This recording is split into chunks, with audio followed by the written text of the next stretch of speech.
नमस्कार. सोलापूर महानगरपालिकेच्या परिसरामधून आपलं सर्वांचं स्वागत. मी नितीन पात्रे आणि माझ्यासोबत आहे याशीन.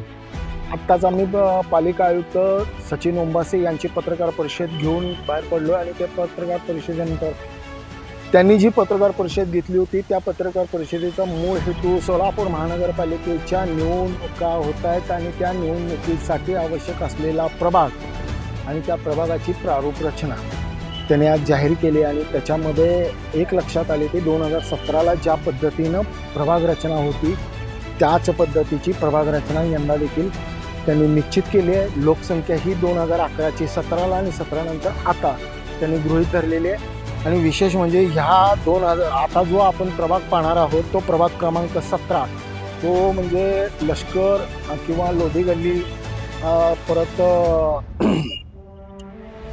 हा जो परिसर आहे म्हणजे सदर बाजारचा जो परिसर आहे तो परिसर ह्या प्रभागामध्ये प्रामुख्याने येतो. आणि ह्या प्रभागामध्ये भाजपाचं वर्चस्व म्हणजे वैशिष्ट्य असं आहे की लोधी गल्ली वगैरे जो काही परिसर आहे तो परिसर भाजपाचं वर्चस्व सिद्ध करणारा हा भाग आहे.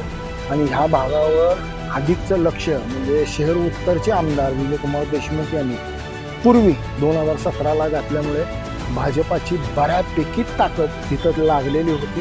आणि इथं जे काही टसन होते किंवा जी खरी लढत होती समोरासमोरची ती भाजप आणि MIMमध्येच होती, सरळ सरळ होती. आणि मागच्या वेळेस अगदी कमी अवधीनं किंवा कमी वेळेमध्ये किंवा कमी मतांनी MIMचे उमेदवार इथं पराभूत झाल्याचं दिसून येतं. आणि वैशिष्ट्य असं आहे की ह्या प्रभागामध्ये संमिश्र जरी राहिला तर हिंदू आणि मुस्लिम ही सरळ सरळ विभाजन दिसणारा मतदारसंघ म्हणजे प्रभाग क्रमांक 17 हा जो मतदारसंघ आहे तो शहर मध्यमध्ये येणारा आहे.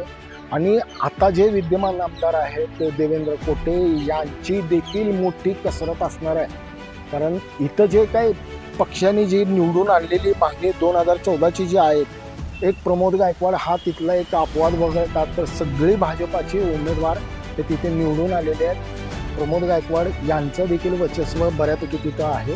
म्हणजे थोडक्यात असं की देवेंद्र कोटे किंवा विद्यमान आमदार शहरमध्येचे यांनी जर का ताकद लावली तर 4 उमेदवार किंवा नगरसेवक हे आपल्या पारड्यामध्ये पाडून घेण्यात ते यशस्वी होऊ शकतात.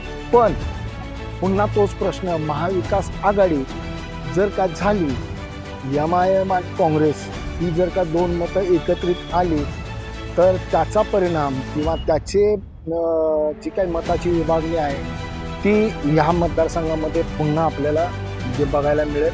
आणि विशेष म्हणजे ह्या मतदारसंघाचा जो निकाल आहे तो निकाल अगदी म्हणजे अनपेक्षित असतो. म्हणजे कोण कसा आणि कशा पद्धतीने निवडून येईल शेवटपर्यंत सांगता येत नाही, तसाच आहे. फक्त नेटाने आणि ताकदीने आणि विशेष म्हणजे एक विशिष्ट पद्धतीची स्ट्रॅटेजी ठेवून जर का राजकारण केलं तर नक्कीच सगळ्या जो करेल त्याच्या पारड्यामध्ये ते यश आहे.